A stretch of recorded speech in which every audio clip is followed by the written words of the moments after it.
Hey everybody, Prepper Nurse 1 here. Today, still the 24th, is Sunday.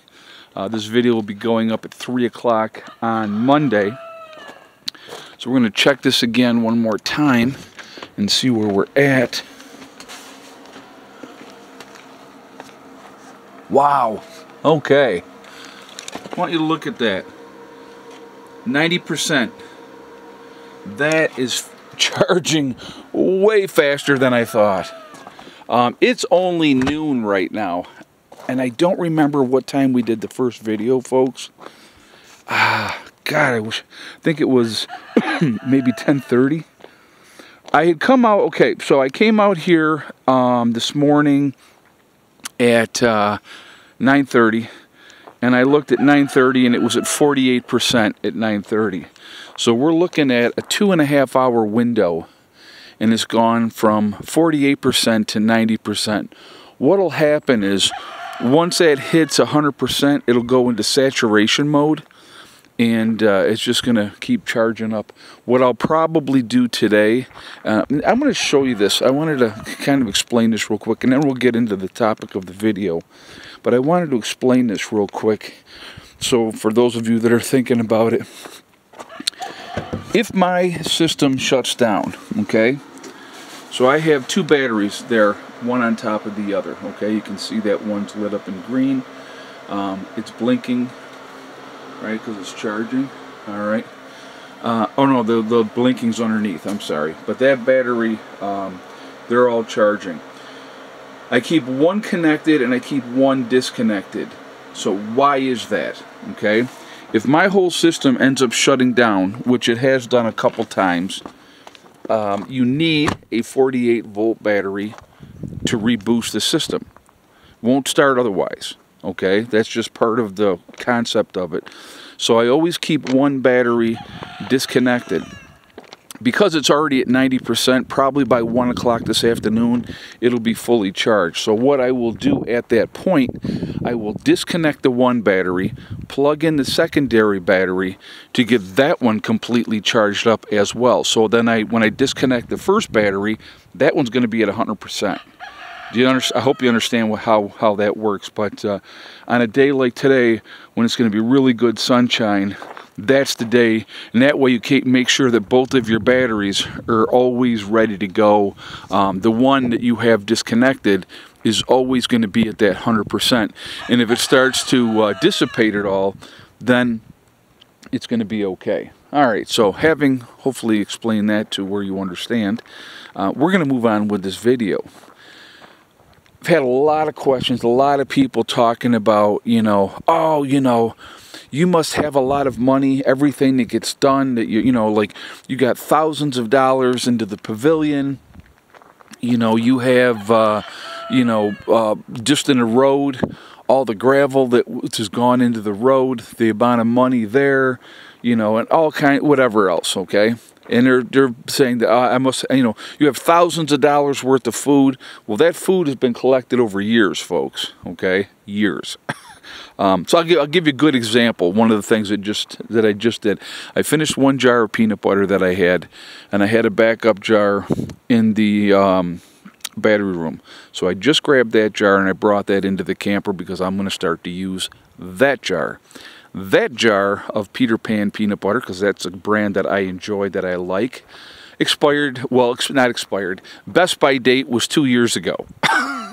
So that's how long I've had that jar of peanut butter, so now I'm going to be using that one. I will be going to the store and getting another one. I always like to make sure I have my backups to what I need when I get to that point. But anyway, so, I've been prepping essentially since 2004. So a lot of the things that I have acquired over time.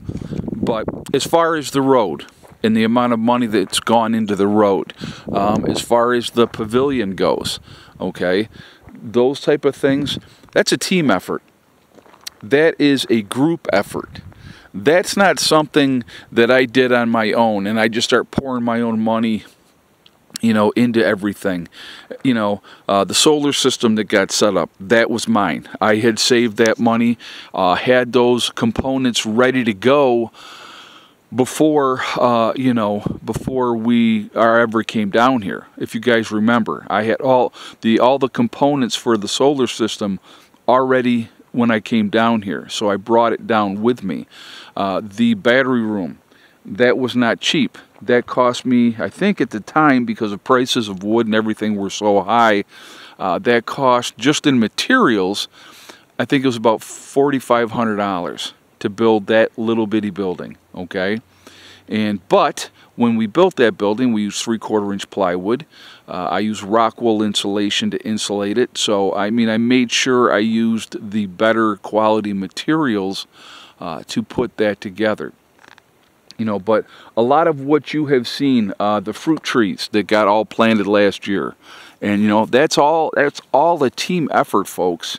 That's how you get things done, by working together. And I realize that that's a tough concept and a tough pill for some people to swallow, especially since we live in a me centered society that doesn't think of a team effort. They think of themselves and themselves only. And I'm not saying everybody, so please don't put words into my mouth. But overall, most people are very self-centered, thinking of themselves only and their own wants and needs. But when you put the right people together and you realize to be able to accomplish the things that you need to accomplish, you have to have a team effort. That's how it works. Nothing happens magically overnight. Nothing happens, you know, with a snap of the finger, or just, you know, unless you have unlimited resources, you can't do it like that. You can't do it like that. You have to do it over time. There she is.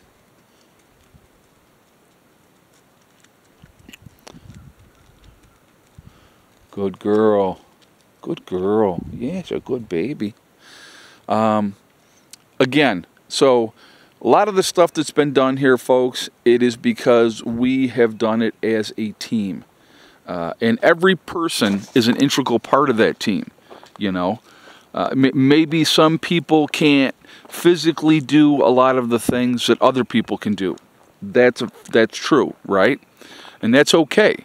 It doesn't make them less valuable to the team because they can't physically go and dig in the bunker. Some people are uncomfortable being underground and you know, digging down and stuff like that, and that's okay too. You know, there is a place for everybody, you know, to work together with those type of things. So I think there's a lot of times there's a misconception, you know, that people think that, you know, I don't know if people think that I have unlimited resources and that I can just, you know, spend, but I'll tell you folks, I'm like everybody else. I'm on a budget. There's only so much money to go around, and there's only so much I could do. Because believe me, if I had unlimited resources, we would be a lot farther along. This driveway would probably be paved if I had unlimited resources. That would be ideal. Honestly, that would be perfect, right? Nice and wide so that we can get in and out with no problems. Yeah, well, that's not the case. So, you know, we are doing what we can do as we can do it. Again, like I said, nothing is happening magically overnight. It just doesn't work that way. And to be able to get things done and to get things taken care of, it takes time and money. That's another fact. And so just putting that out there so that people truly understand, you know, where we're at, and, you know, how, like I said, none of this is, you know, magically just, you know, opening up the old checkbook and writing checks nonstop. All of it's been a team effort. Absolutely all of it. Even right down to the well, folks. That well has been a team effort as well. So I want people to realize that when, you know, they start assuming, you know, it's just things, again, nothing is magically overnight. And if it wasn't for my team, we would not be where we're at. And that's a fact, and that I know, and I will always give credit to everybody that's part of this journey. Everybody, you know, even the people that were members that have left, okay? They were still part of this journey. They were still an integral part of where we're at and what we're doing and how we're at. They just decided that they didn't want to be part of it anymore, and that's okay. You know, that's going to happen. You know, people lose interest. They might be, you know, I honestly think for some people, and I'm not trying to be critical of anybody, okay? So please don't take it this way. But I think for some people there's the fantasy, right? The fantasy of living off-grid, the fantasy of being in part of a group. And then when it comes right down to it, there's a lot of hard work involved. There's a lot of sweat equity that goes into a project like this. And some people don't want to do that. They just don't. And that's okay. They don't have to do that. It's not what I'm saying. But I'm saying the reality and the fantasy are two different animals. And when some people realize that, oh crap, this is hard work, they don't want to do it anymore. And again, that's fine. You know, you find out through time, through attrition, who the real deals are. And that's my biggest thing. And that's why I told people right in the very beginning, you will see an attrition. People will come, people will go. We have people that have been here since the very beginning. You know, we did our first get-together, initial get-together. It'll be 2 years ago next month. And then the first official gathering of members happened the following month. And that's how it started. So, you know, if you look at where we're at since that started, and the accomplishments that we have accomplished down here, is truly, in my opinion, truly amazing. Absolutely amazing. And I couldn't be prouder of the effort and the work. I mean, you look at, we got an outbuilding there. Back behind the pavilion is Dave's place down there. We have the Wolf's Lair over here. Mark's got his place squared away. Rob's got his place there. Bud's got his place in the upper meadow. Sandy put up a shed up here already, you know, and she's planning on working on her property spot up there where she's planning on being. Paul and Barbara are working on their spot. So, you know, it's like I said, it's an overall team effort. And, you know, without everybody being an integral part of this, we wouldn't be where we're at. So, you know, that's why a lot of times when I talk to you folks and I tell you, and I emphasize group, you know, it's so important because then all the financial burden is not just on you. It's spread out. You know, and it's it's an investment. People are hedging their bets. They're going, okay, I believe something's going to happen. I want to have a place to be able to go where we can be safe with the right kind of like-minded people to work together, to work on projects, to get things done. And that's how it goes. And that's how it does get done. I mean, it's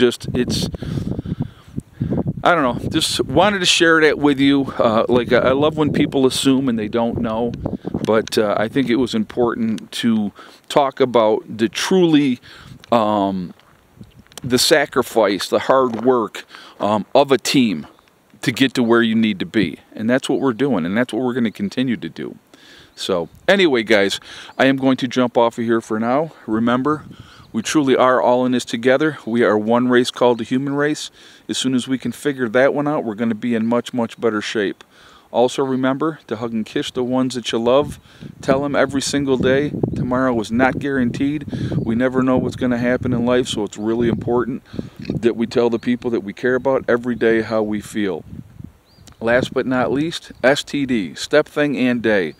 One step at a time, one thing at a time, and one day at a time. Whatever we're trying to do, whatever you're trying to accomplish, you can do it. The only one stopping you from achieving your goals is you. That's it, nobody else. Stay positive, stay away from the negativity, and you're going to be just fine. I hope you all have a great day, and I will talk to you later. Prepper Nurse 1, out for now.